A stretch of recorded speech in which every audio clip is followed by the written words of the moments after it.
requirements. And Apple, if you remember, was famous for manufacturing at low costs from China. It is a Cupertino, California-based company that manufactured at high profit margins from Foxconn factories in China. Now Foxconn has diversified. It's opened up factories in India as well. And as of last count, about $7 billion worth of Apple consumer technology and products were manufactured in India annually. So India has become a large hub for the manufacture of Apple devices. It is also exporting, and that has paved the way for the opening of the first Apple stores in the country as well. So a lot of regulatory hurdles have been passed to get to this point. I think credit certainly goes to various policy changes made also by the government of India, and the fact that Apple chose to stick it out. It's not common. There are precious few countries where Apple has presence, where it has stores. There are a number of countries where, similar to India now, it has just a couple of stores, and we can see that Apple was most definitely welcomed in India for a long time. You can see that fanfare here. Indians have used Apple devices for a long time. Apple's founder, Steve Jobs, has had a very long association with India. Even from before he founded Apple, he was a spiritual man. He had his favorite Baba, Neem Karoli Baba. He used to visit here. And the man who invented, many would say, the smartphone and the Macintosh computer before it, has found a veritable fan base in India as a person, as a company, for its products. India is, of course, one of the most famous exporters of software services in the world. India uses a lot of Apple computers. The smartphone market of India is unrivaled in many terms. It also now has the distinction of being the world's most populous country as of yesterday, and it's very symbolic that no company can ignore India anymore, either from a market term in terms of its population, in terms of the scale it offers, and also from the economic leverage that it allows companies to have large base in India, to have large manufacturing in India, to have a successful operation here, to have sales and so on and so forth. And hence, this is a key moment. It signifies a lot more than the opening of a store. It's beyond and larger than the company in question. It's about a country. It's about the fact that a $1 trillion company, a company that has a revenue as well as a market cap that is larger than many countries.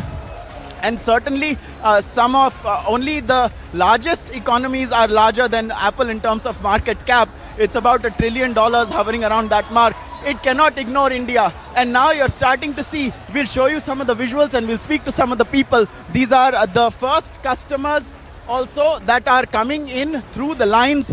We'll also speak to some of them. If I can ask my VJ to bring his camera to a place where we can speak to people, because it's very densely packed here. We'll get you some of the voices also. Let's talk to some of the people here. Hi, could we speak to you for a second? Sure. Hi. So, what's your name and why are you here? I'm Kanishk. I'm here for the opening. Are you a big Apple fan? Sure. I am in the Apple's ecosystem already. Are you, and have you been to Apple stores elsewhere? No, I haven't been to abroad, but I've been to authorized sellers here in India, but it's my first time here going to the... And are you excited for the opening? How long have you been waiting here? Definitely. I haven't been waiting that long, but I'm definitely excited to go in and check all the products, all the new products here. Absolutely wonderful. So that gives you a sense. Thank you so much for speaking to us. Let's see, we can speak to some other people with us. Hi. Sir, would you mind if we speak to you for a second? A little shy perhaps, but let's find some of the other people. Hi, could we speak to you? Do you mind?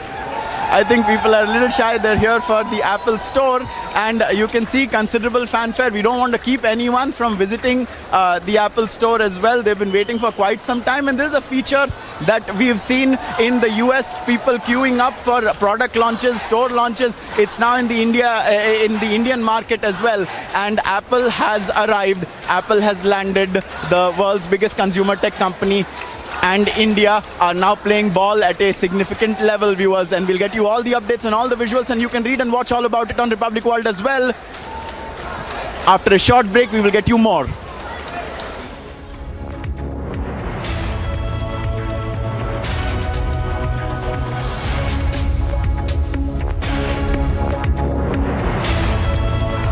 Right. We're getting a sense of the atmosphere there, certainly. But if you could explain to our viewers, Ankit, what the opening of an Apple store means, because this is a huge landmark as far as the entire process from manufacturing to the retail selling is concerned. It's really a very big deal, and our viewers should be aware of it. So it's over to you, Ankit, to tell us what this means. So, Rukma, Apple has operated in India for 25 years. You could think and count that it's about 16 years since it invented the smartphone. Products like the Mac, the iPod, the iPhone have been used and sold and prevalent in India for a very long time. But Apple had not opened its stores in the country. Apple had not manufactured in the country. It used to operate through various third parties, like the gentleman who spoke to us talked about. There were impersonator stores which had a sort of step child sort of approach from the company. They were kept at an arm's distance, so they came under different names. They would not be called Apple, they would be called Imagine, for instance. Now, however, Apple has opened its own flagship stores here, and apart from the products itself, it offers a number of other services, is what we are given to understand. These include workshops every now and then on various things, like workshops on using the iPad, workshops on using the MacBook, and so on and so forth, because Apple has increasingly positioned its devices for creators. We saw just a couple of days ago when Tim Cook visited a number of developers. So there are a lot of software developers that make the apps for the iPhone, that make the apps for the iPad, and also they have huge user bases in India as well. And so you have a company that runs effectively half of the ecosystem, that is iOS, the other half is Android, and that is why it's a tremendous event in consumer tech terms. You cannot really play it down, and so that is why it's incredibly important, and it's a significant thing that Apple has finally come to India. It manufactures in India now. We've been wanting this for a long time. Whether or not Apple manufactures in your country speaks volumes about your own manufacturing prowess, and that just tells you that increasingly big companies are manufacturing some of the highest end technology in India when it comes to the screens that are used for it, when it comes to the processor semiconductors. There is a lot of room to grow there. We do still import a lot of that, but when it comes to manufacturing, a certain amount has to be sourced locally, and there is a component there as well. And so that is where India really stands to benefit. It grows its potential in terms of expertise in creating those various fabricator units and things of that nature. And so India has really turned into a powerhouse of mobile phone manufacturing, and it's such a great market. You can see why everyone wants to flock here, whether it's the Chinese brands or the American brands or our homegrown brands who are also doing quite well. There are a number of different levels, a stratified market. No one is using dumb phones anymore, the old candy bar phones. I'll ask my VJ to give you more shots of the Apple stores opening. Tim Cook, I think, has not stopped clapping since the store opened. He is a person who is generally known to be quite reticent. He's perhaps not as flamboyant as Steve Jobs was, but then few are. But he has done, many would say, a tremendous job in running this company. It is a hugely profitable company because it manufactures at very low cost, sells its products at a large premium. It is a case study and a textbook company in terms of manufacturing, marketing, controlling its various processes from end to end. You can see how much it gives itself room to maneuver in terms of design, in the sense that everything is very refined, it's very tightly controlled. In this entire Apple Store experience, you can see there is only one signage that is visible of Apple, and that is what we are showing you right now, the famous Apple logo. And let's show you Tim Cook once again. I think we can just catch a glimpse of him through the sea of people. This is as far as we can go, I think, and also maintain a line of sight with Tim Cook. There are a lot of people who are, I think, now entered or who have now entered the store. I think certainly more number of people have gathered than can go inside as well. And these are the live visuals. It's just been about 11 minutes or so since we saw this store open. And we'll also try and speak to some of the people who have gathered and get a sense of how they feel about this. Clearly, they've been gathering here for some time. It's been about 3.5 hours since this queue started forming, and there are a number of people who are still downstairs. I'm not particularly sure of the route they will eventually take to come here, but I think they're being let upstairs in groups, small groups, so they can come and experience this store. There are a couple of there are a couple of design motifs in Mumbai's BKC. We saw that the famed iconic Mumbai Kalipili taxi was one of the motifs of the store's, its theme, its design framework, and so on. And now in this case, we see Delhi's history as a city of many gates. Delhi has a very specific type of old Mughal style gate motif and theme that is prevalent in many of the monuments here, and some of that is visible. You can also see how there is a lot of security presence also. There are cops here, and there are also security personnel clad in civilian clothes as well. It's quite a tightly controlled sort of event, and they have to do this to an extent because there are so many people here. If we can speak to a viewer, if you don't mind, just a couple of words with you. What's your name? Arnav Bhatia. Arnav, so you're here, I presume, for the Apple store launch and only that? Of course, of course. And how long have you been queuing here? I got here at 9, so just an hour. I didn't expect the line to be that long, yeah. And are you per se looking to buy something, or are you here to experience the store? Just get the 3GS signed by Tim Cook, so...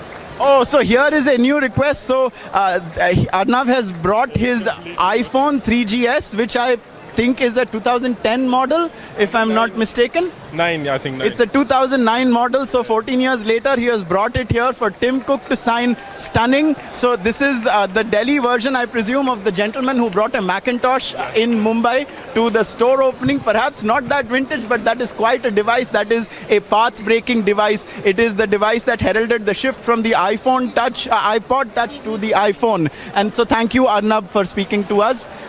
Viewers, there are a lot of people who are walking through here. You can see they're waiting patiently. We'll give you more glimpses of where Tim Cook is.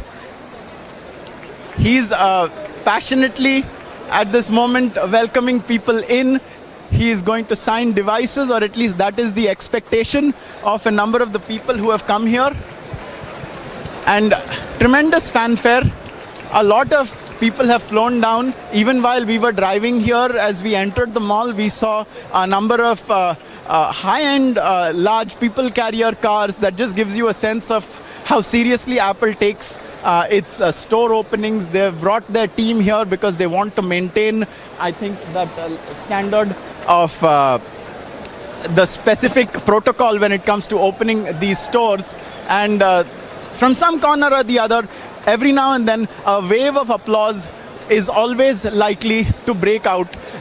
There are so many people here. They're going to, I presume, have to be waiting here for some time still, because it's a compact store. It's a store that in many ways changes how one would perceive retail, in the sense that it doesn't have a glass facade or a facade of any sort. You sort of just walk in. I've been to a couple of other Apple stores, obviously abroad, because they're just opened in India. There are Apple stores in railway stations, like in New York, in Grand Central Station. That is an open-air Apple store. This is along those lines, whereas the BKC Apple store, the one in Mumbai, is more like you'll find in a number of other places, a more traditional sort of look, where you have like a glass facade. You have an opening that is visible from the commuter roads that pass alongside. It's a very visible place in Mumbai. Here you have to enter a mall and go in, but the experience, I'm quite sure, will be quite similar. They do things as per protocol. They dress in a similar sort of way. Like you can see today, everyone's wearing green. They're all called geniuses. So when you go with your device to an Apple store, the employees there who tend to the customers, they're called geniuses. So you get a one-on-one session with a genius for whatever it is, whether you've come to buy a product or whether you've come to swap one or simply have your device restored after some kind of crash, if you've forgotten your passcode, I think these are the people who can help you.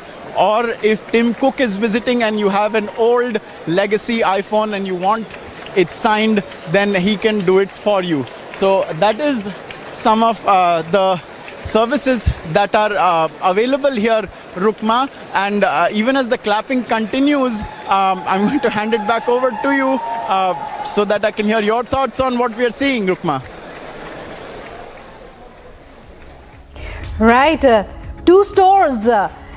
When he was in Mumbai, Tim Cook said the energy in Mumbai is incredible. There we see him in the midst of customers, fans of Apple, as the second big Apple store, flagship store, opens in India. Ankit there on the ground reporting all the details as they are unfolding. Many thanks, Ankit, once again.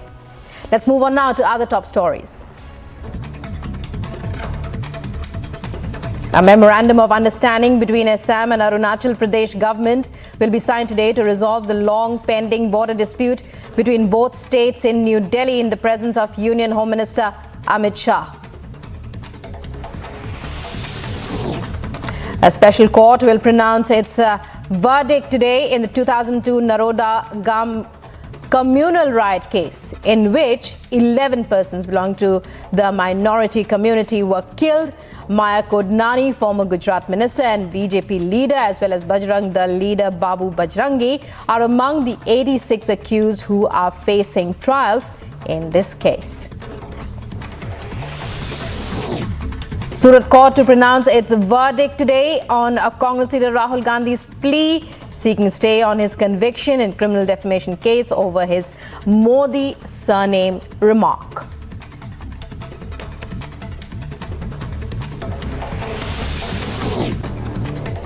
An alleged member of the Atiq Ahmed gang carrying a reward of 50,000, a bounty of 50,000 on his head, was arrested by Kareli police. This is Asad Kalia, a close aide of Shaista Parveen, wife of Atiq.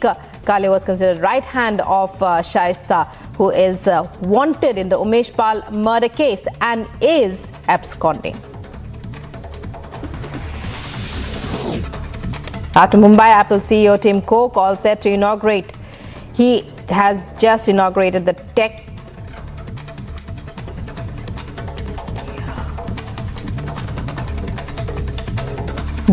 giant's second retail store.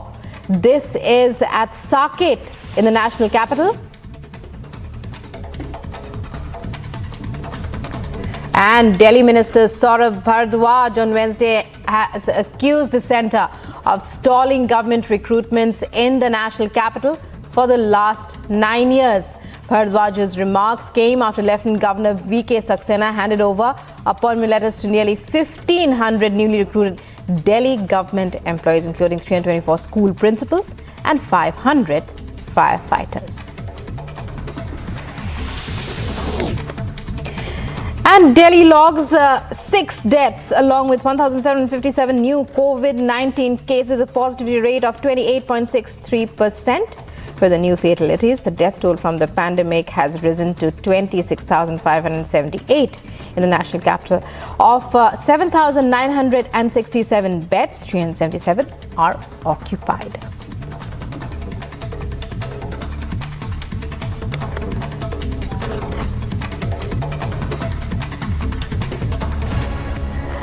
And well, viewers, India's biggest news event is back. The third edition of the Republic Summit will be held in the national capital this month. The biggest names, the biggest newsmakers, the biggest agents of change and transformation in India will be at the Republic Summit once again this year. So stand by for what will be by far India's biggest news event by miles. India's transformation is for us to celebrate together, to take pride in together. What does this time of transformation mean to you? Tell us what this time of transformation means to you. Send us your video on it via WhatsApp on 7304434381. The most compelling responses will get in-house seats to India's biggest news event, the Republic Summit, join us in celebrating this time of transformation. We are delighted to announce that our chief guest at this year's Republic Summit will be Prime Minister Narendra Modi. The Prime Minister is taking time out of his packed schedule to address us all on the theme Time of Transformation. Join us at the biggest news event of the year as some of the foremost thought leaders ideate on the challenges, solutions and projections that are likely to catalyze India's growth. 21वीं सदी में भारत के सपनों और आकांक्षाओं को पूरा करने से कोई भी बाधा अब हमें रोक नहीं सकता और यही समय है हम विजय की ओर बढ़ चले।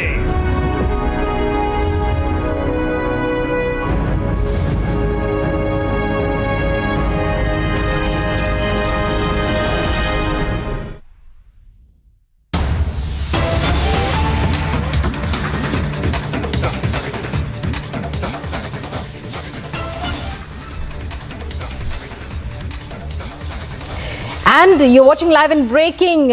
It's election season here. Down south in Karnataka in particular, that's the battleground as the state inches closer to the big battle with each passing day. Another incident of unaccounted for cash seizure was reported here. Karnataka police seized an unaccounted for cash load of 1.54 crore rupees from a car in Belagavi.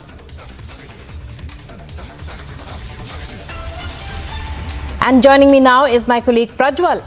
Prajwal, well, a massive haul now nabbed by Karnataka police. Give us all the details. So where did this happen and who are in custody? Is there any particular political party name that is associated with this cash haul? The EC as well as the police sleuths had conducted a joint operation, and this has happened at one of the checkposts on the outskirts of Belagavi city, where 1.54 crores of unaccounted cash has been seized as well, with two people who have already been detained. And when asked about the source of income and where this particular cash was being taken to, they have not spoken anything about it. And further investigations are underway here, Rukma, and it is still not been known whether there is any sort of political affiliations to. Once the seizure was made, the Election Commission officials have stated that if any seizure of over 60 lakh rupees, then the income tax officials will also have to be brought into. So the income tax officials have come in, and now they are interrogating these people who have been detained and asking them their source of income. Well, many thanks, Prajwal, for that latest update.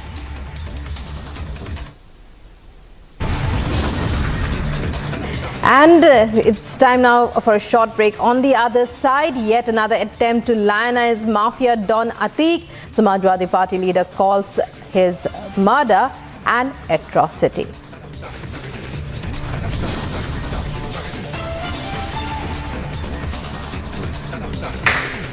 Also, Soros-linked group of Oxfam India booked over FCRA violations. Late-night searches conducted.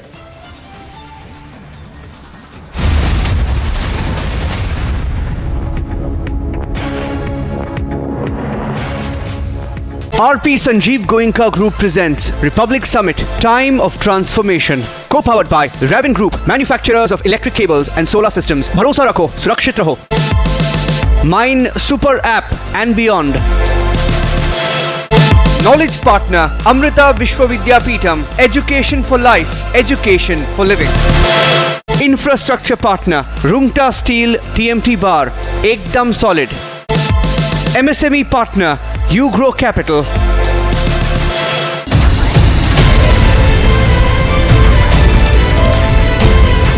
इस देश में बहुत समय के बाद एक ऐसी सरकार आई है जो सरकार टिकाने के लिए नहीं चल रही, देश को सुधारने के लिए सरकार चल रही है। ये पहला एक बड़ा इवेंट हुआ है जहां पे आप इस पर विस्तृत तौर से इन डिटेल आप बात करेंगे, तो let us address all issues.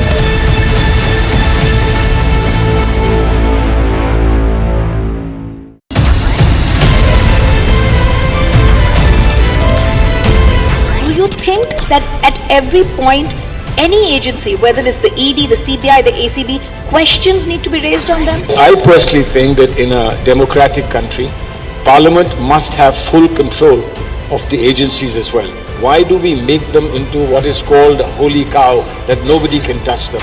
They must be made answerable. You may not interfere in a specific investigation, but at the end of the day, they must be made accountable to Parliament.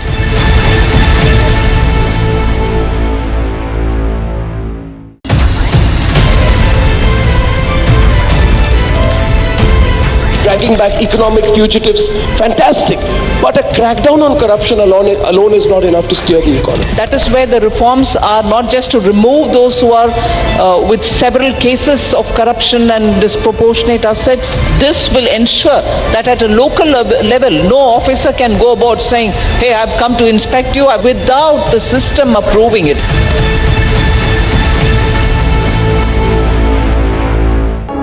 21वीं सदी में भारत के सपनों और आकांक्षाओं को पूरा करने से कोई भी बाधा अब हमें रोक नहीं सकती और यही समय है हम विजय की ओर बढ़ चले।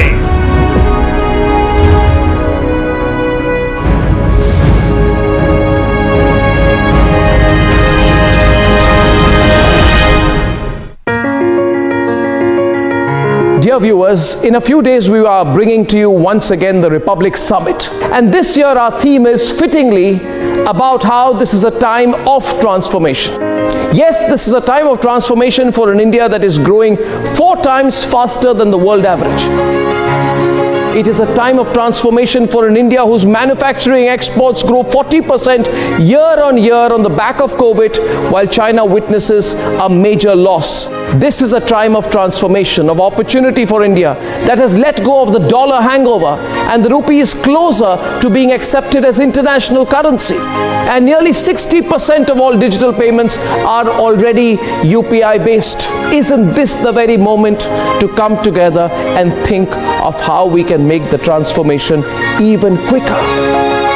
So please join me and join all of us at Republic TV as we bring to you the Republic Summit this year on the theme of a time of transformation. See you there.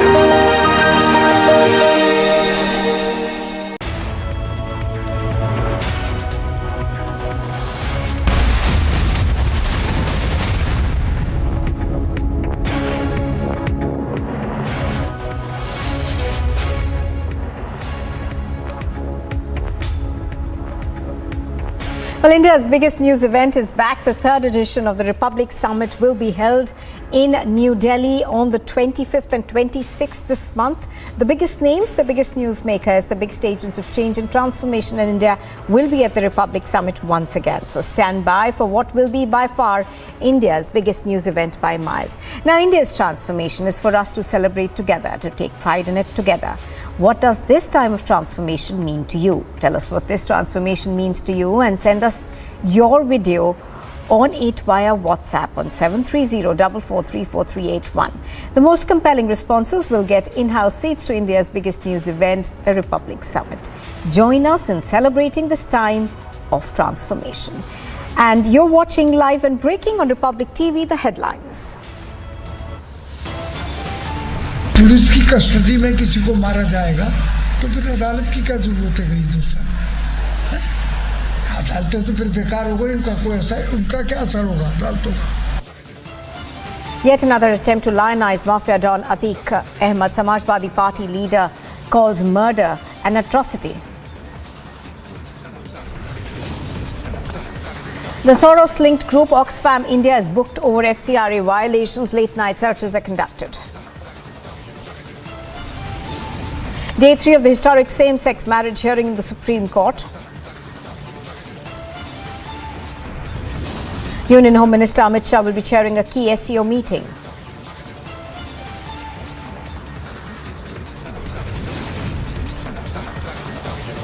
A Surat court is likely to pronounce an order on Rahul Gandhi's plea for a stay on his conviction.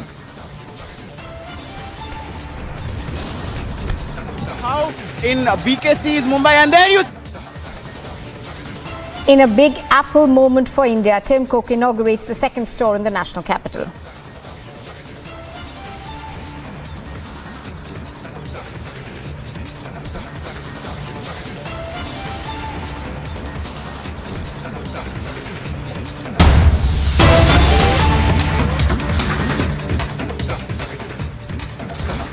Well, Vishwa Bharati has issued a notice to the Nobel laureate Amartya Sen saying that the Central University will be taking possession of his about 0.13 decimal of the 1.38 acre that has been leased to him from his ancestral property on its campus at Shanti Niketan, West Bengal on the 6th of May. Now, Republic TV has managed to access that.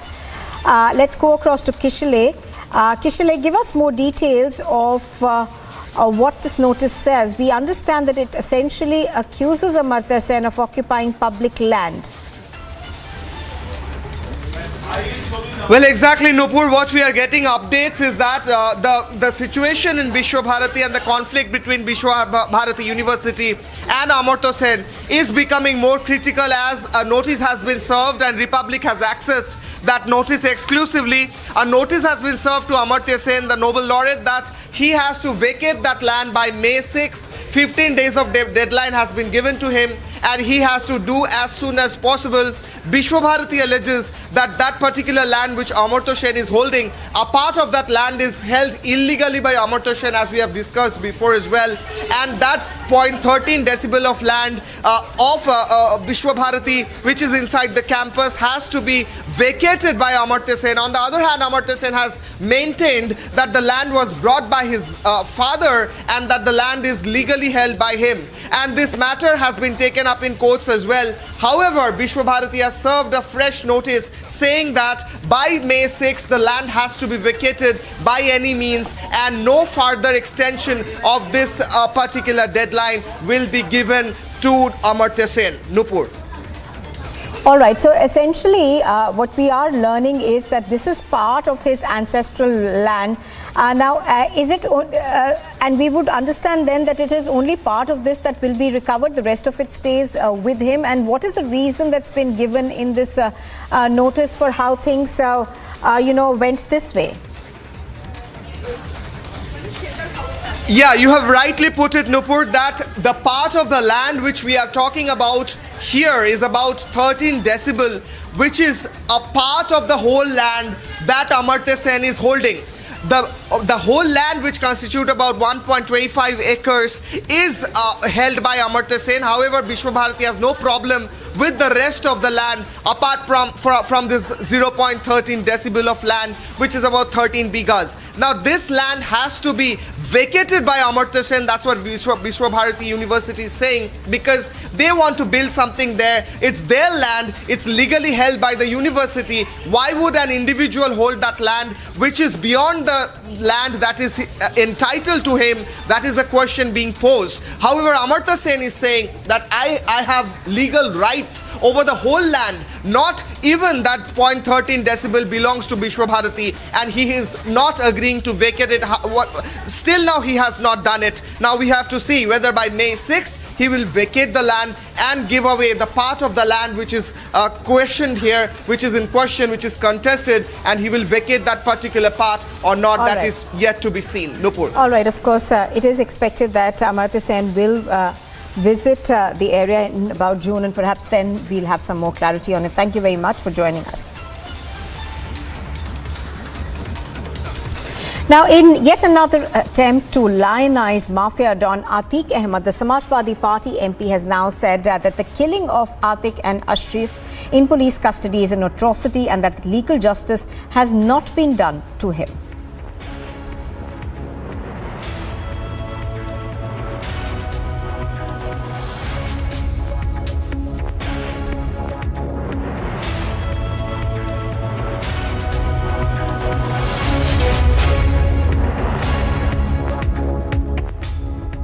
Police और मतलब ये अदालत कानून सब चीज़ें हैं हमारे पास। तो अगर पुलिस की कस्टडी में किसी को मारा जाएगा तो फिर अदालत की क्या ज़रूरत है कहीं हिंदुस्तान में?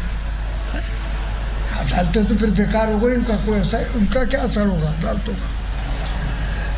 तो इनके साथ ये जुल्म हुआ है, कानूनी इंसाफ नहीं मिला इनको। कानूनी इंसाफ जब होता, चाहे उनको सजाए मौत होती, चाहे फांसी पे लटकाए जाते, कुछ भी था, अदालत मौजूद है हमारे अंदर, हमारा कॉन्स्टिट्यूशन ऑफ इंडिया मौजूद है। तो बहरहाल इसकी रोशनी में अदालतें बनी हुई हैं, सब कुछ है। तो अदालत को उनके केस को भेजना चाहिए था, अदालत से फैसला कराना चाहिए था जब कानूनी फैसला होता। लेकिन अब तो ये जुल्म की इंतहा हो गई। ये सब कुछ जो है, ये तो ताकत सब अपने हाथ में ले ली उन्होंने। कानून तो उन्हें ये इतनी ताकत नहीं देता कि साहब वो जिस ऐसे मरवा दें वो कर दें। मेरी मांग ये है कि उनकी इनके बाप और सारे घर को मार डाला, कम से कम उनके जो माइनर जो बेटे हैं दो, उनकी हिफाजत की जाए, उनकी जान की, उसकी गारंटी दी जाए कि उनको इस तरीके से उनको नहीं मारा जाएगा। All right, so this is largely being seen as an attempt to lionize Atiq Ahmed and his brother, who was killed by 3 assailants even as he was brought to a hospital in Prayagraj. And here's a look at some top international news this morning. There was fighting in Sudan's capital last night, despite both sides announcing they would abide by a new 24-hour ceasefire. Now, the new ceasefire attempt came as alarm was growing that millions of Sudanese were on the brink of disaster from the past 5 days of warfare between the country's 2 most powerful generals.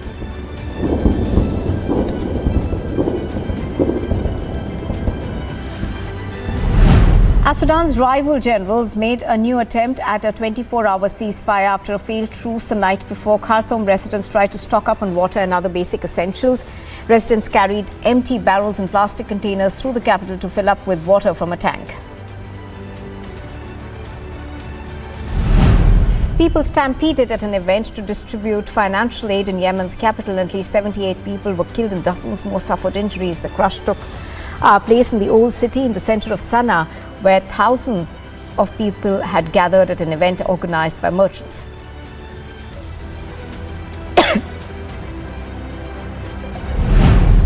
The Taiwanese President Tsai Ing-wen has reassured American enterprise that in Taiwan, her government will not be provoked by China and will continue to work with its democratic partners to ensure peace and stability in the Indo-Pacific. Tsai Ing-wen made the comments during the annual American Chamber of Commerce event in Saini-Fan.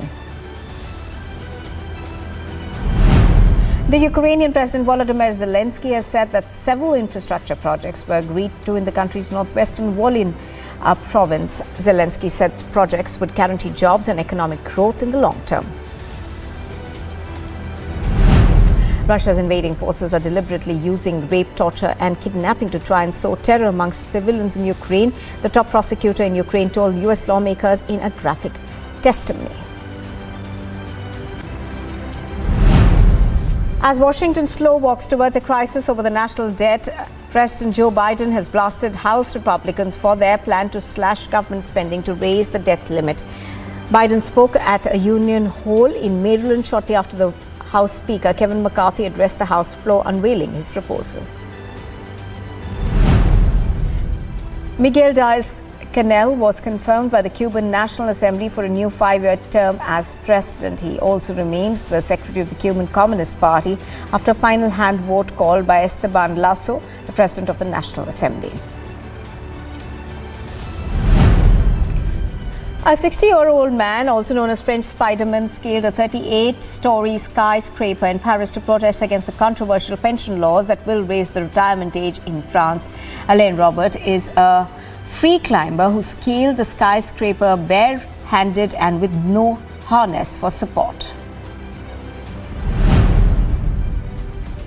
In France, when presidents take strolls among the public, they are described as taking a crowd bath. Emmanuel Macron took a very cold one, braving hecklers who shouted for him to resign. The French leader threw himself into the uphill task of repairing damage done to his presidency by forcing through unpopular pension reforms, taking his first such crowd bath since he enacted the law last week.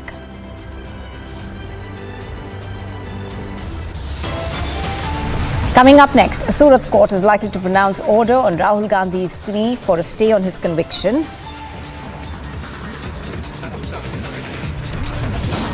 And stampede at an aid distribution event in Yemen's capital city.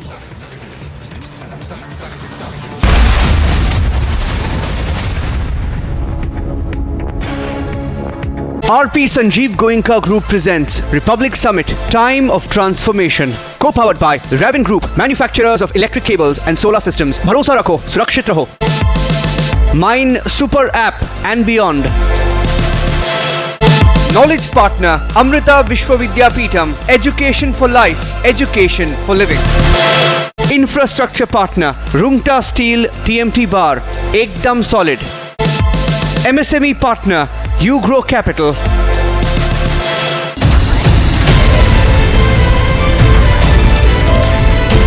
Do you think that at every point, any agency, whether it's the ED, the CBI, the ACB, questions need to be raised on them? I personally think that in a democratic country, Parliament must have full control of the agencies as well. Why do we make them into what is called a holy cow, that nobody can touch them? They must be made answerable. You may not interfere in a specific investigation, but at the end of the day, they must be made accountable to Parliament.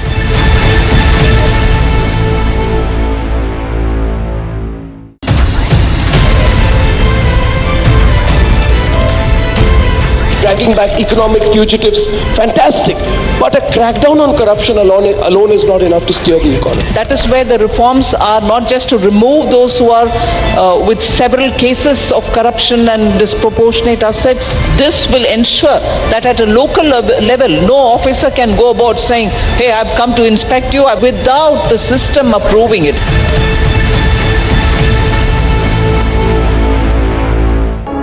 21वीं सदी में भारत के सपनों और आकांक्षाओं को पूरा करने से कोई भी बाधा अब हमें रोक नहीं सकती और यही समय है हम विजय की ओर बढ़ चले।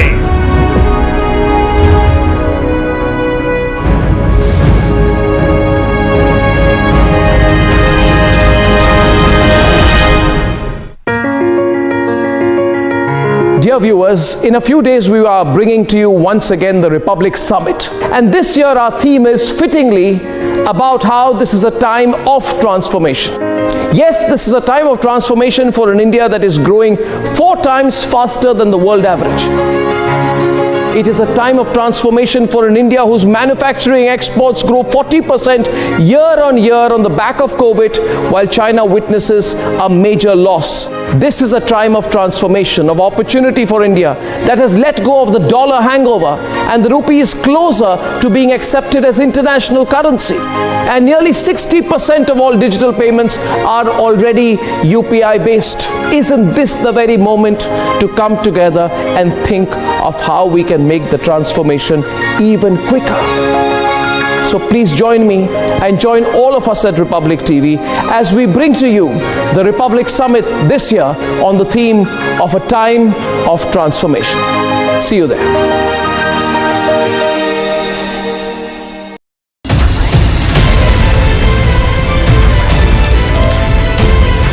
इस देश में बहुत समय के बाद एक ऐसी सरकार आई है जो सरकार टिकाने के लिए नहीं चल रही, देश को सुधारने के लिए सरकार चल रही है। ये पहला एक बड़ा इवेंट हुआ है जहां पे आप इस पर विस्तृत तौर से इन डिटेल आप बात करेंगे, तो let us address all issues.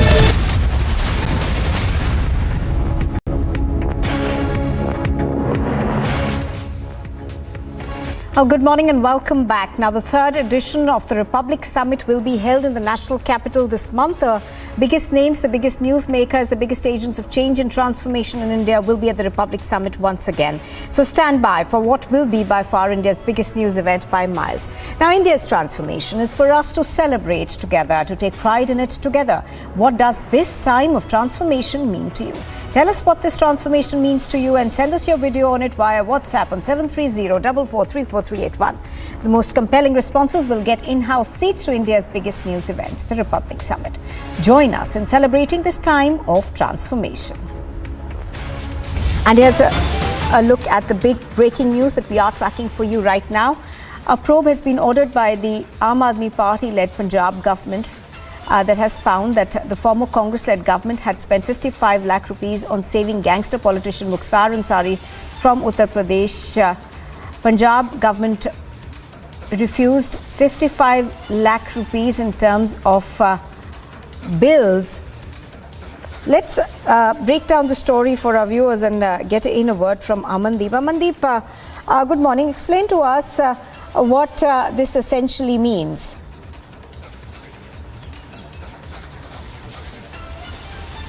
Well, Nupur, this is basically with the concern of Mukhtar Ansari's transfer from Punjab to Uttar Pradesh. Congress-led government has hired the private lawyers to approach the Supreme Court for holding Mukhtar Ansari back in Ropar jail.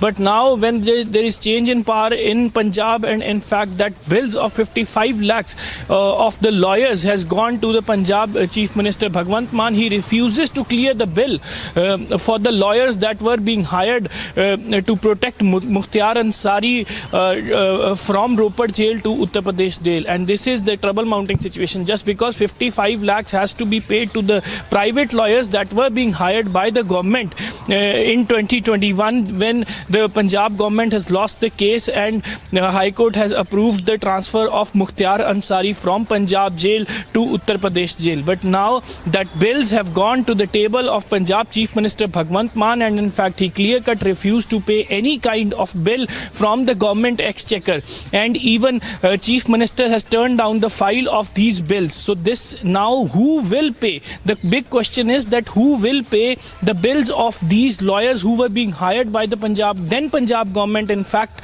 in the Congress government, to protect Mukhtar Ansari, to remain him in the Ropar jail, just because there was a battery of lawyers provided by the Punjab government for Mukhtar Ansari for his own case. But now when Aam Aadmi Party has turned down the file of the bills, the big question is that who will pay this amount? Either Mukhtar Ansari or the Congress party will pay to those lawyers who fought this case in the Supreme Court for the Mukhtar Ansari. Yes, Nupur. All right. So essentially, what we understand is that this will also obviously set off a sort of a political battle. Amandeep, so give us more details in terms of the reactions that we are getting.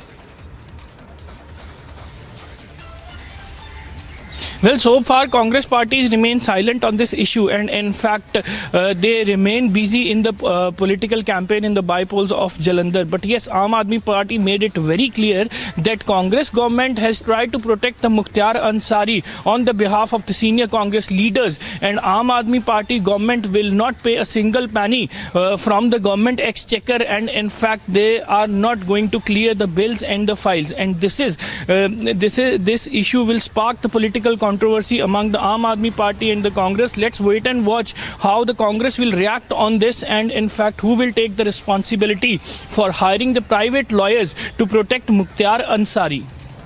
Yes. All right. Thank you very much, Amandeep, for bringing us those details.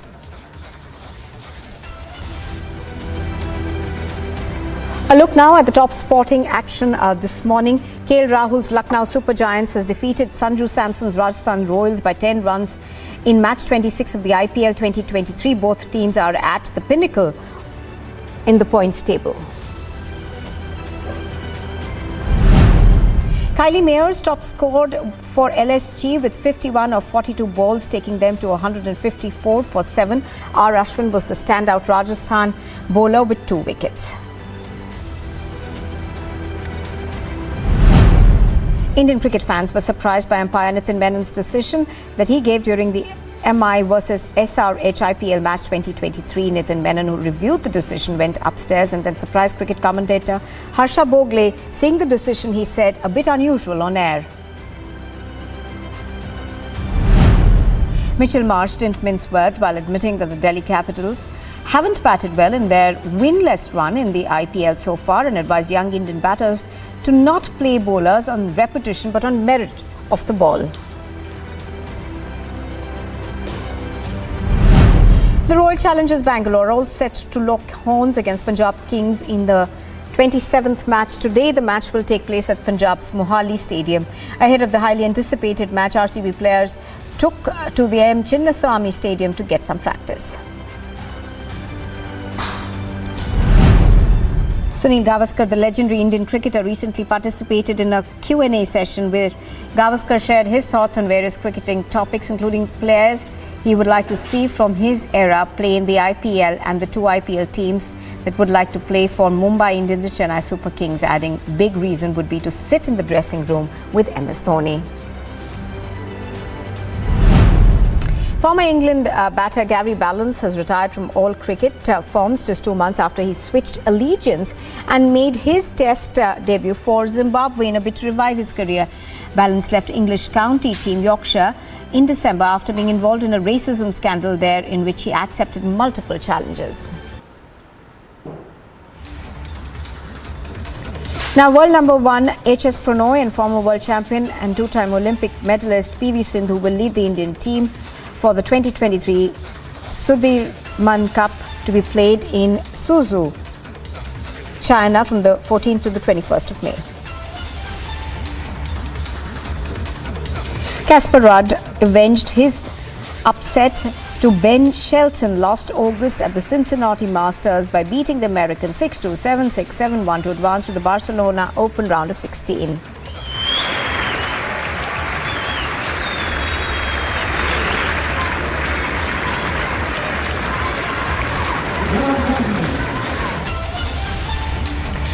And Paula Badosa scored her first top 10 win in 12 months after defeating Daria Kasatkina in straight sets in the first round of the Porsche Tennis Grand Prix.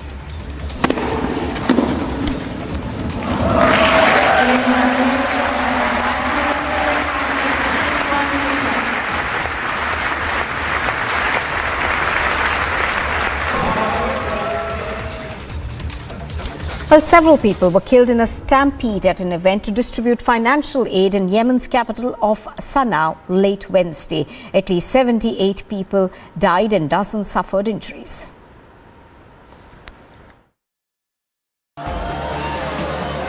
In Yemen's capital city, hundreds stampeded at an event to distribute financial aid. At least 78 lost their lives, while dozens more suffered grave injuries. Reports suggest the incident took place in the old city in the center of Sana'a. While the authorities blame the disaster on the random distribution of funds without coordination, recalling the horror, eyewitnesses say armed Houthis shot in the air in an attempt to control the crowd, apparently striking an electrical wire and causing it to explode that sparked panic and people began stampeding. 2 organizers have been detained so far and an investigation is underway. Agency report for Republic TV. You are watching Republic TV. We slip into a very short break. On the other side, we bring you more news, including the third day of the court hearing in the historic same-sex legality case that comes up in the Supreme Court again.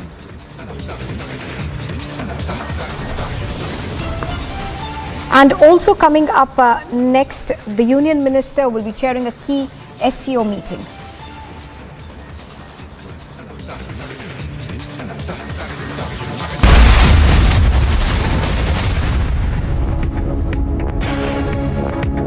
RP Sanjeev Goenka Group presents Republic Summit, Time of Transformation. Co-powered by Raven Group, manufacturers of electric cables and solar systems. Bharosa rakho, surakshit raho.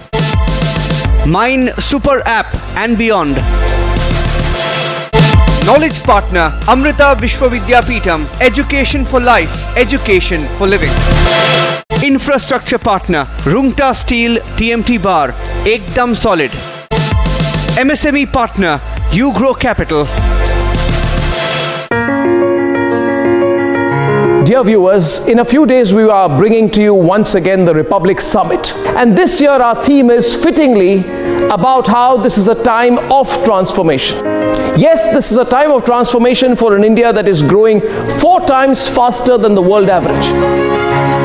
It is a time of transformation for an India whose manufacturing exports grow 40% year on year on the back of COVID, while China witnesses a major loss. This is a time of transformation, of opportunity for India that has let go of the dollar hangover, and the rupee is closer to being accepted as international currency. And nearly 60% of all digital payments are already UPI based. Isn't this the very moment to come together and think of how we can make the transformation even quicker?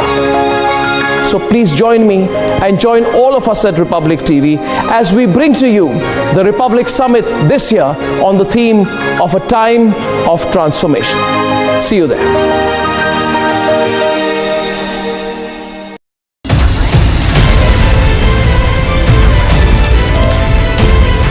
इस देश में बहुत समय के बाद एक ऐसी सरकार आई है जो सरकार टिकाने के लिए नहीं चल रही, देश को सुधारने के लिए एक सरकार चल रही है। ये पहला एक बड़ा इवेंट हुआ है जहां पे आप इस पर विस्तृत तौर से इन डिटेल आप बात करेंगे, तो let us address all issues.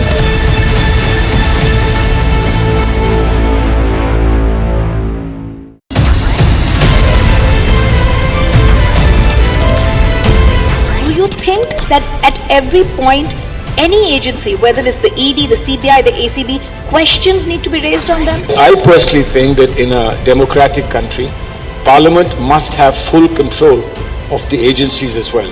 Why do we make them into what is called a holy cow, that nobody can touch them? They must be made answerable. You may not interfere in a specific investigation, but at the end of the day, they must be made accountable to Parliament.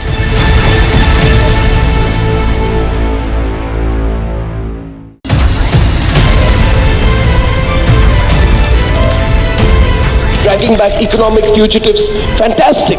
But a crackdown on corruption alone is not enough to steer the economy. That is where the reforms are not just to remove those who are with several cases of corruption and disproportionate assets. This will ensure that at a local level, no officer can go about saying, hey, I've come to inspect you, without the system approving it.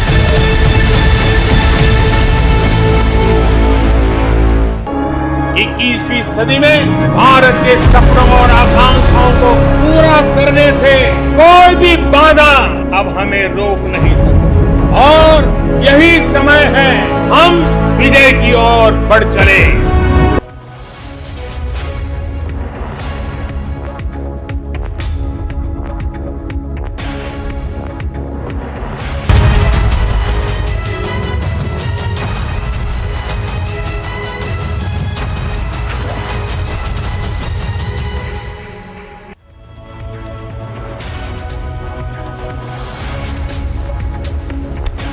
A very good morning. The countdown has begun. India's biggest news event is back. The third edition of the Republic Summit will be held in the national capital this month. The biggest names, the biggest newsmakers, the biggest agents of change and transformation in India will be at the Republic Summit once again this year. So stand by for what will be by far India's biggest news event by miles. India's transformation is for us to celebrate together, to take pride in it together. And what does this time of transformation mean to you? Tell us what this transformation means to you by sending us videos on the WhatsApp number 73044343881, and the most compelling responses will also get in-house seats to India's biggest news event, the Republic Summit. So join us in celebrating this time of transformation. Let's begin this bulletin with the top headlines at 11 a.m. Police की custody में किसी को मारा जाएगा तो फिर अदालत की क्या जरूरत है हिंदुस्तान में? अदालतें तो फिर बेकार हो गई, उनका कोई असर, उनका क्या असर होगा अदालतों का? Yet another attempt to lionize mafia don Atiq, Samajwadi Party leader, calls murder an atrocity. Soros-linked group of Oxfam India booked over FCRA violations, late-night searches conducted.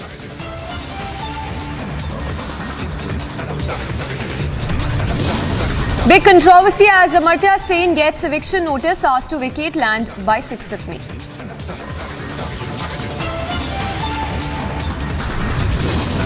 Day 3 of historic same-sex marriage hearing in the top court.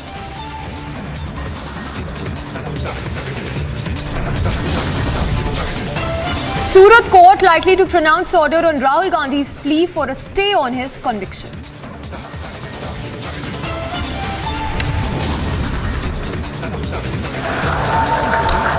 In a big Apple moment for India, Tim Cook inaugurates second store in the national capital.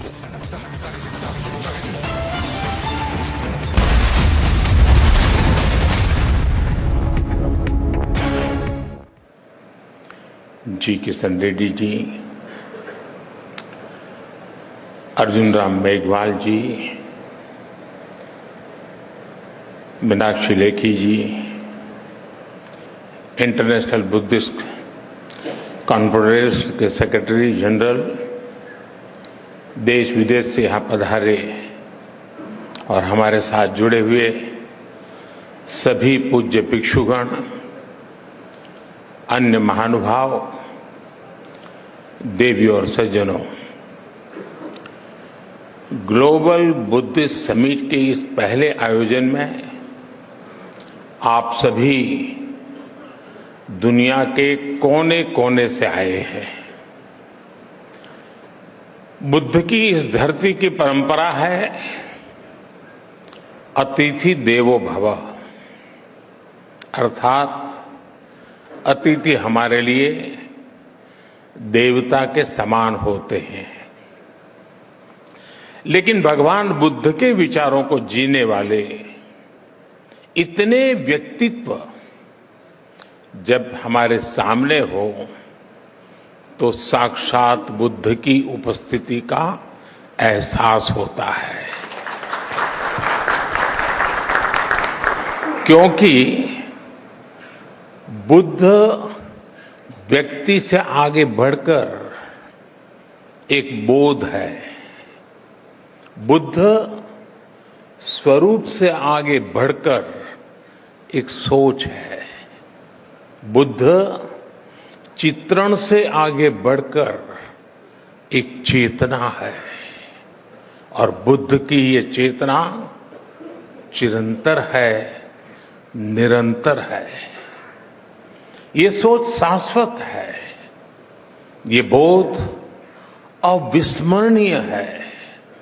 इसलिए आज इतने अलग अलग देशों से, इतने अलग अलग भौगोलिक सांस्कृतिक परिवेश से लोग यहां एक साथ उपस्थित है,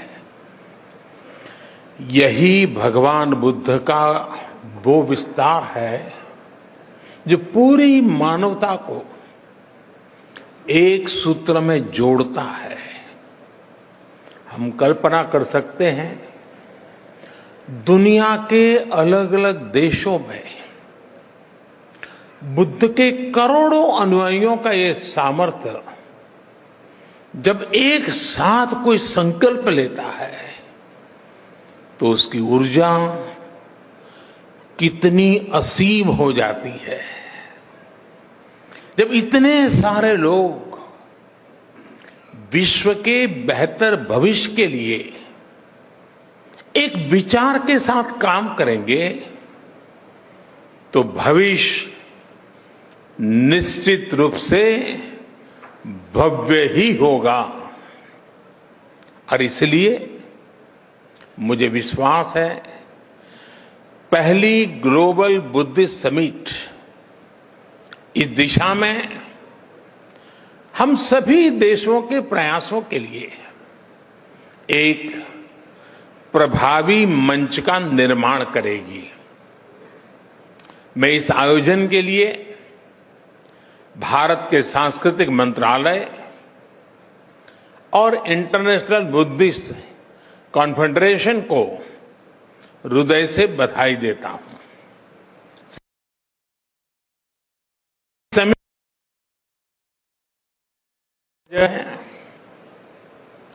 मेरा जन्म गुजरात के जिस वडनगर स्थान में हुआ है उस स्थान का बौद्ध धर्म से गहरा नाता रहा है।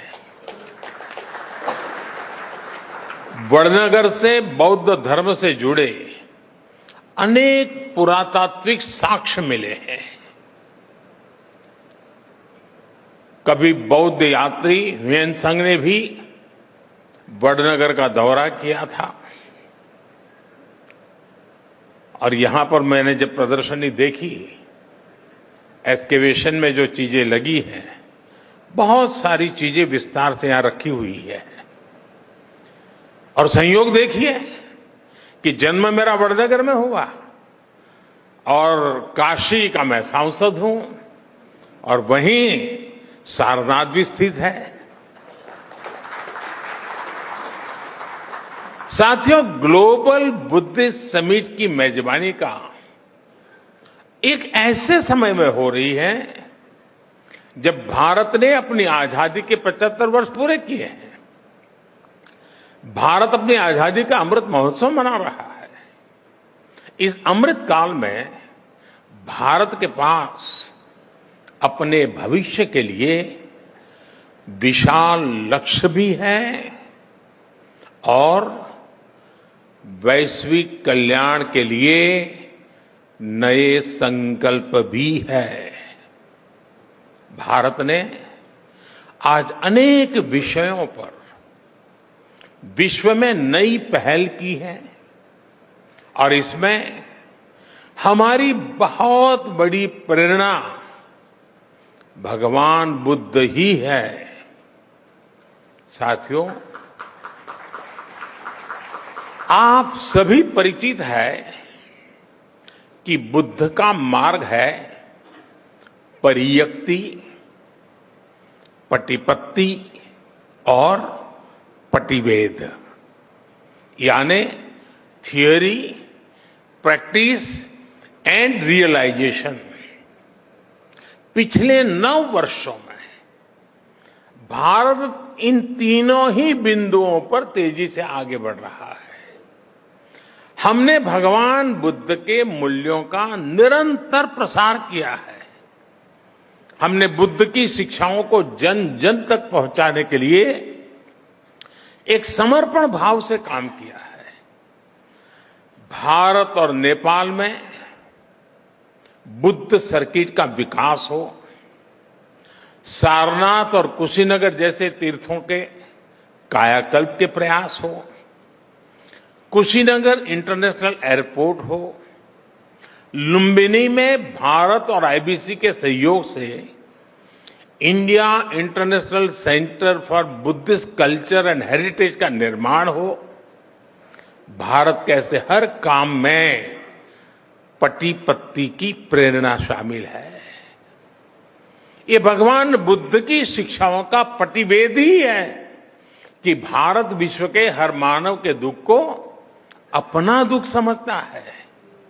दुनिया के अलग अलग देशों में पीस मिशंस हो या तुर्की के भूकंप जैसी आपदा हो, भारत अपना पूरा सामर्थ्य लगाकर हर संकट के समय मानवता के साथ खड़ा होता है, मम भाव से खड़ा होता है।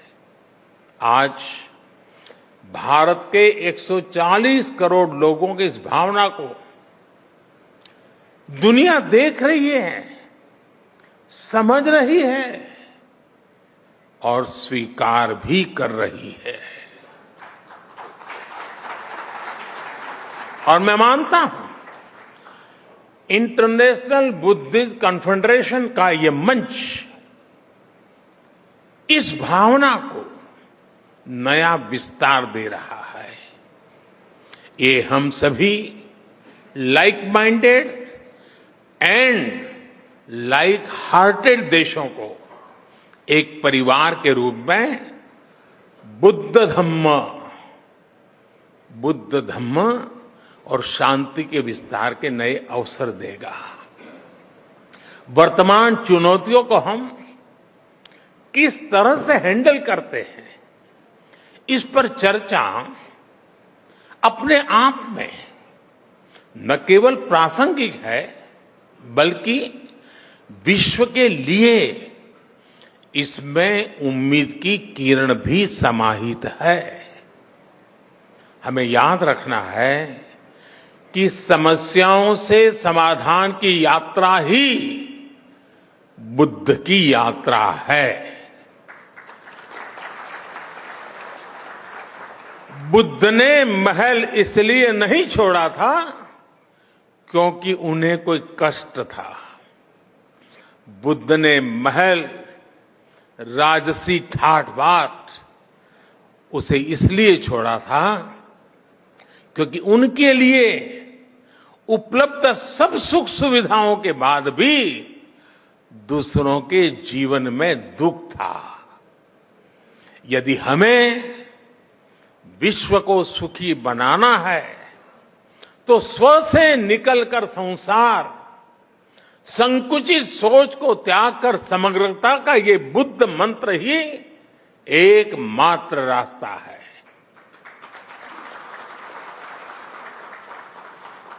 हमें हमारे आसपास गरीबी से जूझ रहे लोगों के बारे में सोचना ही होगा। हमें संसाधनों के अभाव में फंसे देशों के बारे में सोचना ही रहेगा। एक बेहतर और स्थिर विश्व की स्थापना के लिए यही एक मार्ग है, यही आवश्यक है। आज ये समय की मांग है कि हर व्यक्ति की, हर राष्ट्र की प्राथमिकता अपने देश के हित के साथ ही विश्व हित भी हो, ग्लोबल वर्ल्ड इंटरेस्ट भी हो। साथियों, ये बात सर्वस्वीकार्य है कि आज का ये समय इस सदी का सबसे चैलेंजिंग समय है। आज एक और महीनों से दो देशों में युद्ध चल रहा है, तो वहीं दुनिया आर्थिक अस्थिरता से भी गुजर रही है। आतंकवाद और मजहबी उन्माद जैसे खतरे मानवता की आत्मा पर प्रहार कर रहे हैं। क्लाइमेट चेंज जैसी चुनौती पूरी मानवता के अस्तित्व पर आफत बनकर मंडरा रही है। ग्लेशियर्स पिघल रहे हैं, इकोलॉजी नष्ट हो रही है, प्रजातियां विलुप्त हो रही हैं। लेकिन इस सब के बीच हमारे आप जैसे करोड़ों लोग भी हैं जिन्हें बुद्ध में आस्था है, जीव मात्र के कल्याण में विश्वास है। ये उम्मीद, ये विश्वास ही इस धरती की सबसे बड़ी ताकत है। जब ये उम्मीद एकजुट होगी तो बुद्ध का धम्म विश्व की धारणा बन जाएगा। बुद्ध का बोध मानवता का विश्वास बन जाएगा। साथियों, आधुनिक विश्व की ऐसी कोई समस्या नहीं है जिसका समाधान सैकड़ों वर्ष पहले बुद्ध के उपदेशों में हमें प्राप्त न हुआ हो। आज दुनिया जिस युद्ध और अशांति से पीड़ित है, बुद्ध ने सदियों पहले इसका समाधान दिया था। बुद्ध ने कहा था, जयन वेरन पसवती, जयन वेरन पसवती, दुखन सेति पराजितो उप जय पराजय। अर्थात जीत वैर को जन्म देती है और हारा हुआ व्यक्ति भी दुख की नींद सोता है। इसलिए हार जीत लड़ाई झगड़ा इन्हें छोड़कर ही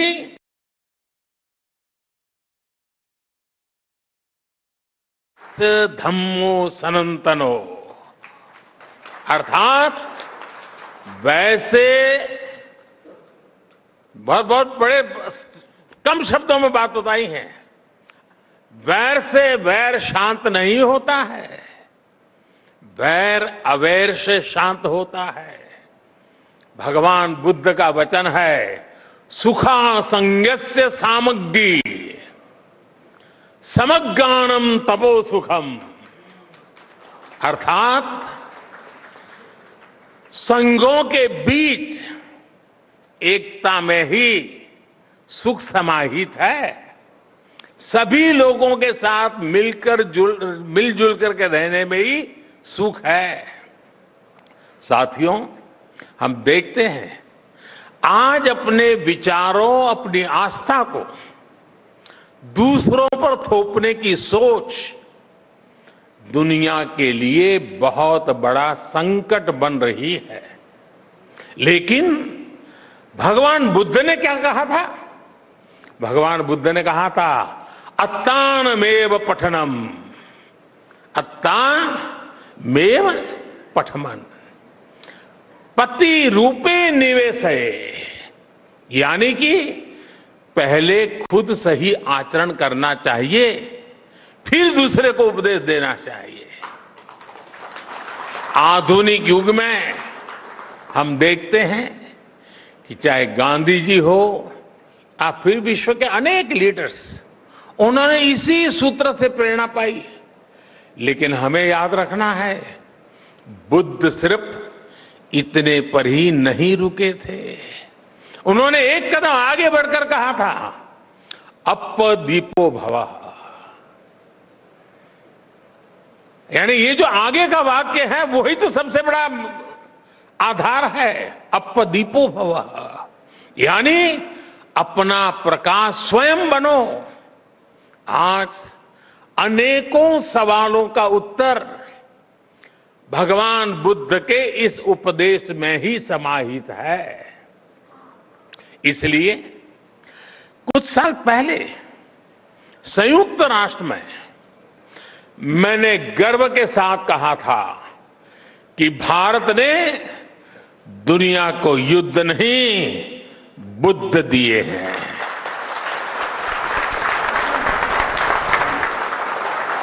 जहां बुद्ध की करुणा हो वहां संघर्ष नहीं, समन्वय होता है, अशांति नहीं, शांति होती है। साथियों, बुद्ध का मार्ग भविष्य का मार्ग है, सस्टेनेबिलिटी का मार्ग है। अगर विश्व बुद्ध की सीखों पर चला होता तो क्लाइमेट चेंज जैसा संकट भी हमारे सामने नहीं आता। ये संकट इसलिए आया क्योंकि पिछली शताब्दी में एक देशों ने और कुछ देशों ने दूसरों के बारे में, आने वाली पीढ़ियों के बारे में सोचना ही बंद कर दिया। दशकों तक वो ये सोचते रहे कि प्रकृति से इस छेड़छाड़ का प्रभाव उनके ऊपर नहीं आएगा। वो देश इसे दूसरों के ऊपर ही डालते रहे। लेकिन भगवान बुद्ध ने धम्म पद में स्पष्ट रूप से कहा है कि जैसे बूंद बूंद पानी से घड़ा भर जाता है, वैसे ही लगातार की हुई गलतियां विनाश का कारण बन जाती है। मानवता को इस तरह सतर्क करने के बाद बुद्ध ने यह भी कहा कि अगर हम गलतियों को सुधारें, लगातार अच्छे काम करें, तो समस्याओं के समाधान भी मिलते हैं। माव मय्येथ पुण्यस, माव मय्येथ पुण्यस न मन तन आगमिष्यति, उद बिंदु निपाते न उद कुंभोपि पुरति, धीरो पुरति पुण्यस थोकम थोकम पी आचिनन। अर्थात किसी कर्म का फल मेरे पास नहीं आएगा, ये सोचकर पुण्य कर्म की अवहेलना न करें। बूंद बूंद पानी गिरने से घड़ा भर जाता है, ऐसे ही थोड़ा थोड़ा संचय करता हुआ धीर व्यक्ति पुण्य से भर जाता है। साथियों, हर व्यक्ति का हर काम किसी ना किसी रूप में धरती को प्रभावित कर रहा है। हमारी लाइफस्टाइल है, चाहे जो हो, हम जो भी पहनते हो, हम जो भी खाते हो, हम जिस भी साधन से यात्रा करते हो, हर बात का प्रभाव होता ही होता है, फर्क पड़ता ही पड़ता है। हर व्यक्ति जलवायु परिवर्तन की चुनौतियों से लड़ भी सकता है। अगर लोग जागरूक होकर अपनी जीवन शैली में बदलाव करें तो इस बड़ी समस्या से भी निपटा जा सकता है। और यही तो बुद्ध का मार्ग है। इसी भावना को लेकर भारत ने मिशन लाइफ की शुरुआत की है। मिशन लाइफ यानी लाइफस्टाइल फॉर एनवायरमेंट। ये मिशन भी बुद्ध की प्रेरणाओं से प्रभावित है, बुद्ध के विचारों को आगे बढ़ाता है। साथियों, आज बहुत आवश्यक है कि विश्व कोरी भौतिकता और स्वार्थ की परिभाषाओं से निकलकर भवतु सब्ब मंगलम, इस भाव को आत्मसात करे। बुद्ध को केवल प्रतीक नहीं बल्कि प्रतिबिंब भी बनाया जाए, तभी भवतु सब मंगलम का संकल्प चरितार्थ होगा। इसलिए हमें बुद्ध के वचन को याद रखना है। मां निवत्त अभिक्कम यानी do not turn back, go forward. हमें आगे बढ़ना है और लगातार आगे बढ़ते जाना है। मुझे विश्वास है हम सब साथ मिलकर अपने संकल्पों को सिद्धि तक लेकर जाएंगे। इसी के साथ आप सभी को एक बार फिर हमारे निमंत्रण पर यहां पधारने के लिए आभार भी व्यक्त करता हूं और इस 2 दिवसीय विचार विमर्श से मानवता को नया प्रकाश मिलेगा, नई प्रेरणा मिलेगी, नया साहस मिलेगा, नया सामर्थ्य मिलेगा। यही भावना के साथ मेरी आप सबको बहुत बहुत शुभकामनाएं हैं। नमो बुद्धाय।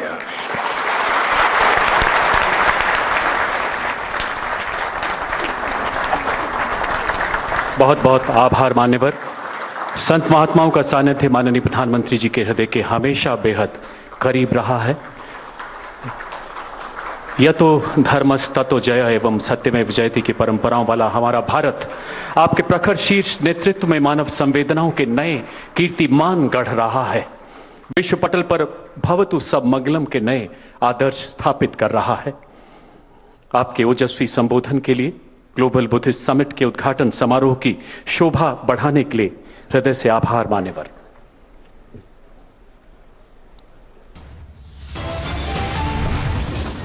And coming up on the other side, it's a big controversy as Amartya Sen gets eviction notice asked to vacate on 6th of May.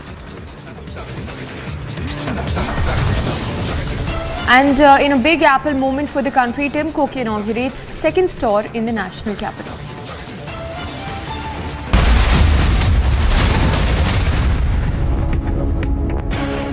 RP Sanjeev Goenka Group presents Republic Summit, Time of Transformation. Co-powered by Raven Group, manufacturers of electric cables and solar systems. Bharosa rakho, surakshit raho. Mine Super App and beyond.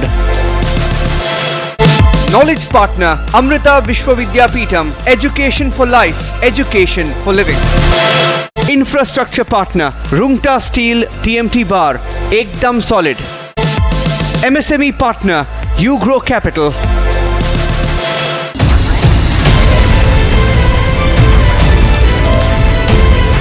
इस देश में बहुत समय के बाद एक ऐसी सरकार आई है जो सरकार टिकाने के लिए नहीं चल रही, देश को सुधारने के लिए सरकार चल रही है। ये पहला एक बड़ा इवेंट हुआ है जहां पे आप इस पर विस्तृत तौर से इन डिटेल आप बात करेंगे, तो let us address all issues.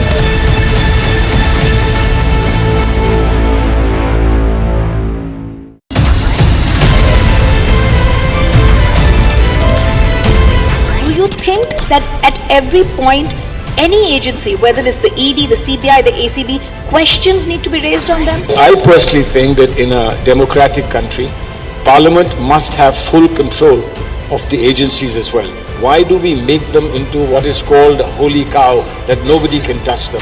They must be made answerable. You may not interfere in a specific investigation, but at the end of the day, they must be made accountable to Parliament.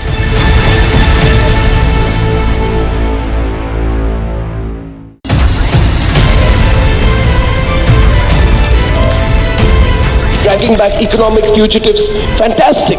But a crackdown on corruption alone is not enough to steer the economy. That is where the reforms are not just to remove those who are with several cases of corruption and disproportionate assets. This will ensure that at a local level, no officer can go about saying, hey, I've come to inspect you, without the system approving it.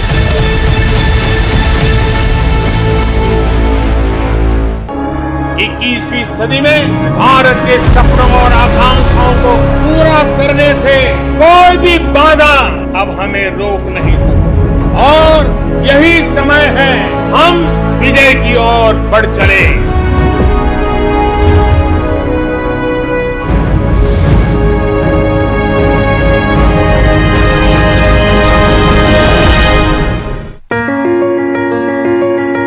Dear viewers, in a few days we are bringing to you once again the Republic Summit. And this year our theme is fittingly about how this is a time of transformation. Yes, this is a time of transformation for an India that is growing 4 times faster than the world average.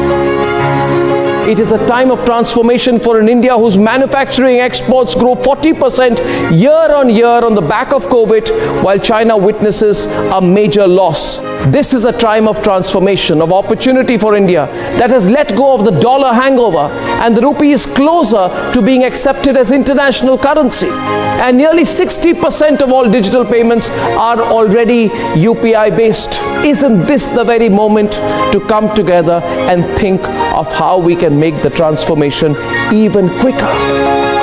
So please join me and join all of us at Republic TV as we bring to you the Republic Summit this year on the theme of a time of transformation. See you there.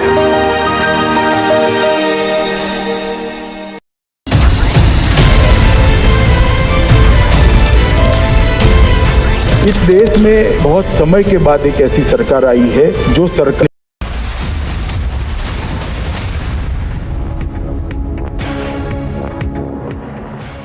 Well, India's biggest news event is back. The 3rd edition of the Republic Summit will be held in the national capital this month. The biggest names, the biggest news makers, the biggest agents of change and transformation in India will be at the Republic Summit once again. So stand by for what will be by far India's biggest news event by miles. Now, India's transformation is for us to celebrate together, to take pride in it together. What does this time of transformation mean to you? Tell us what this time of transformation means to you. Send us your videos on it via WhatsApp on 730-443-4381. The most compelling responses will get in-house seats to India's biggest news event, the Republic Summit. Join us in celebrating this time of transformation. And here's a look at the top headlines we're tracking here on Republic at 11:30. Massive setback for Rahul Gandhi as a Surat court junks his plea contesting conviction. Police की custody में किसी को मारा जाएगा तो फिर अदालत की क्या जरूरत है हिंदुस्तान में? अदालतें तो फिर बेकार हो गई, उनका कोई असर, उनका क्या असर होगा अदालतों का? Samajwadi Party tries to make mafia don Atiq Ahmed the hero. Leader calls murder an atrocity. Day 3 of the historic same-sex marriage hearing in the Supreme Court. Big controversy as Amartya Sen gets eviction notice, asked to vacate land on the 6th of May.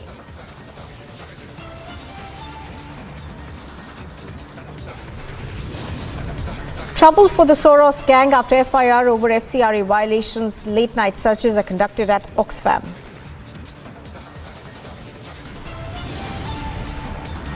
In a big Apple moment for India, Tim Cook inaugurates the second flagship store.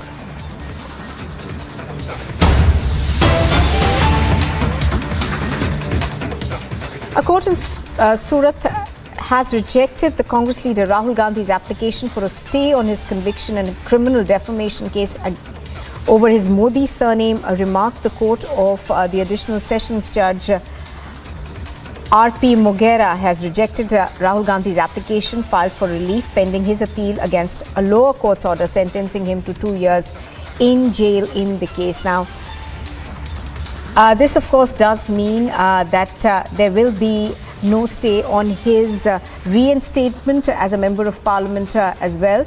So multiple ramifications as far as this is concerned. Let's quickly listen into what Rahul Gandhi's lawyer has said so far. करेंगे आगल जो legal procedure है, आगल हमारा जो रास्ता है वहाँ जाएंगे, जरूर जाएंगे.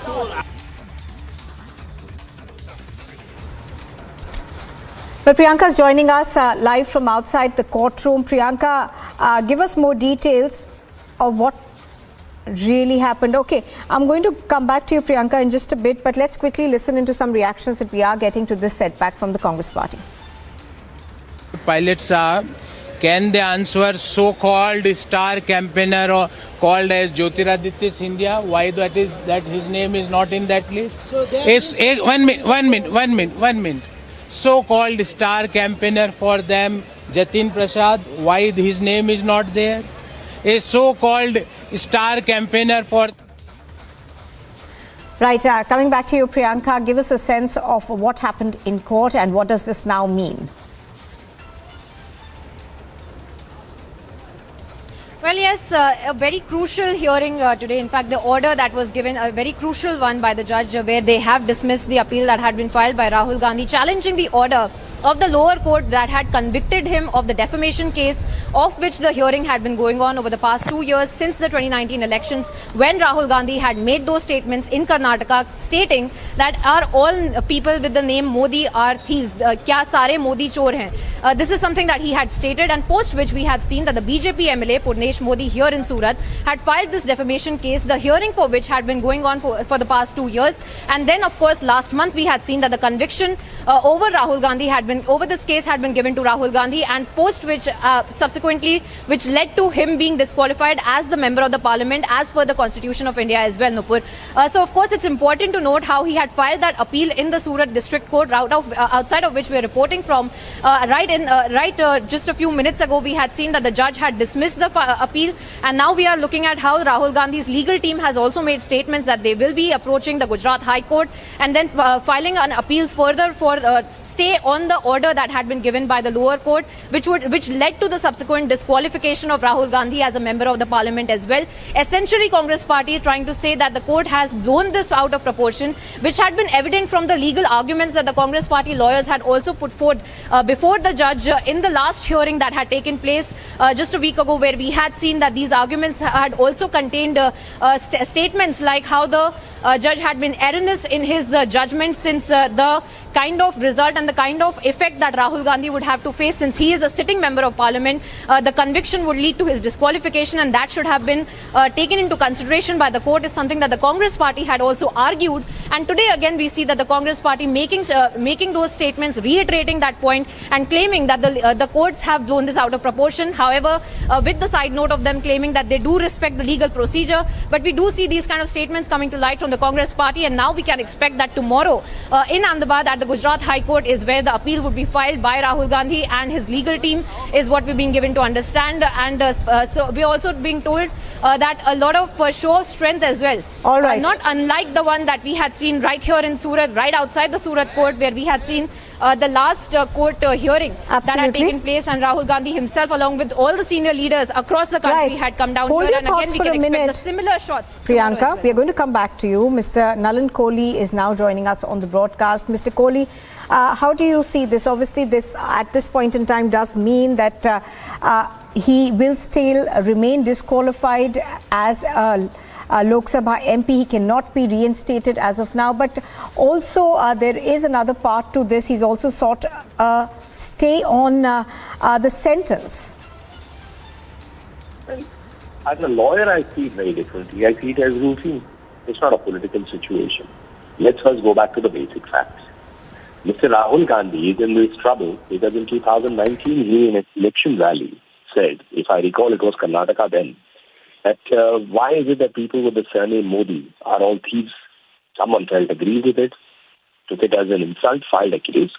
And in the Surat court, Mr. Rahul Gandhi was represented by his lawyer and the case was heard. He finally stood convicted. He got a 2-year sentence. A 2-year sentence means he's automatically disqualified under Section 8(3) of the Representation of People's Act. He, like others, there are some 30-35 people who have been since then, from 2013, disqualified.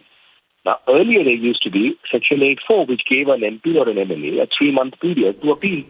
But this was struck down by the Supreme Court in the Lily Thomas case in 2013. One prevented the ordinance from coming when Dr. Manmohan Singh was in America. Mr. Rahul Gandhi famously walked into a press conference and said, this ordinance should be in. So as a result of which, anyone today who's convicted for 2 years and more will automatically stand disqualified under Section 8(3) of the Representation of People's Act. Now, Mr. Rahul Gandhi stands disqualified. He appeals in a higher court. He appeals against the judgment or which comes holding him guilty, and he files an application for stay. Now, that has to be argued on legal merits. But if one looks at what's happening outside the court, Mr. Rahul Gandhi, after getting convicted, says, I will not apologize because I'm not Savarkar. That confirms he stands by his statement. He believes his statement is right. He goes 2 steps ahead by saying this is a fight for truth and this is in national interest. How can saying people with Modi surname from the OBC community, all of them having the surname being thieves, can be in national interest or a battle for the truth? So he's unrepentant. If he's unrepentant, that is a factor that would also somehow, I believe, clash with probably his legal arguments, what he's taken in court. I've not seen the application. I don't know what his lawyers argue. But certainly these are issues that the whole world is facing. So if he's facing a situation because of that, it's really out of his own situation, not out of a court, possibly being political, because they keep trying to give this indication as if the courts are controlled by the BJP, which is ridiculous. The courts are independent. The Congress party is choosing to speak in double-speak. Sometimes they say we have full faith in the judiciary. Sometimes they allude as if the judiciary is not independent.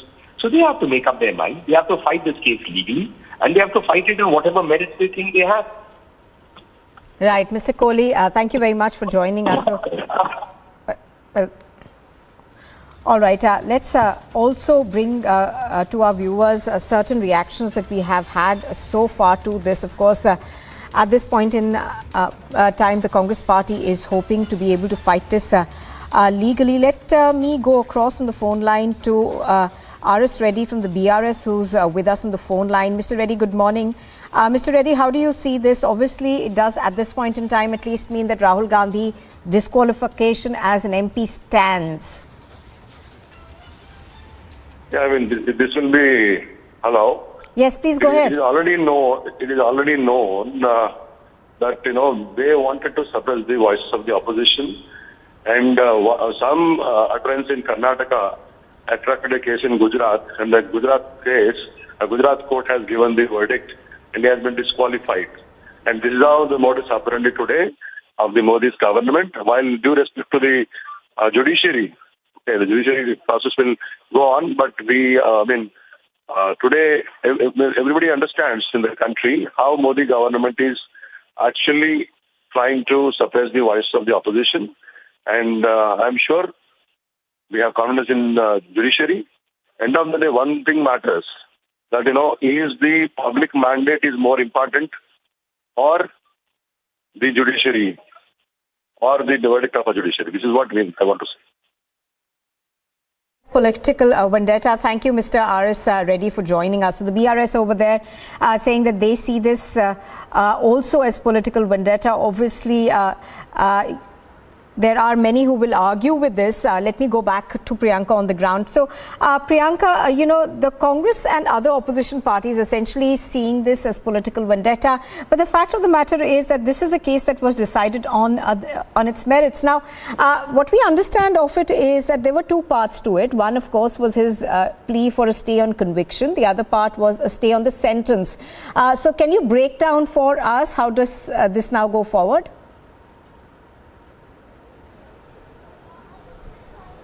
Well, that's right. In fact, we just heard the Congress leader himself also talking about the plans of the Congress party and Rahul Gandhi himself and how they would be coming to Ahmedabad and filing this appeal in the High Court as per the legal procedures. Because now we are seeing that in the lower court, after the conviction had been done over the defamation case, we had seen Rahul Gandhi filing this appeal in the Surat Sessions Court, outside of which we had also seen a show of strength of sorts that had been carried out by Rahul Gandhi when the appeal had also been filed, post which we of course also see the kind of legal arguments that had been done by both the Congress party and by Purnesh Modi as well, where there had been several key Right, I'm going to come back to you, Priyanka. Mr. Rashid Alvi from the Congress on the phone line with us. Mr. Alvi, this does appear to be a setback for Rahul Gandhi. How does the Congress intend to go forward with this now? Yeah, definitely it is setback for all of us. It is setback for the country also. We were expecting a good judgment from the district court, but unfortunately, this district court has rejected this appeal. You know, in last 75 years, nobody has been punished for 2 years.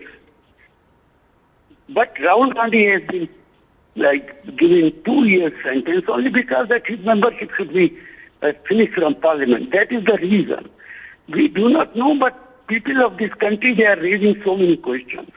And it is very unfortunate.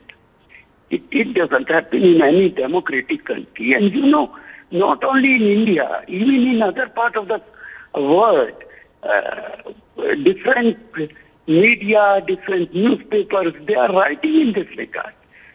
New York Times, Washington Times, and so many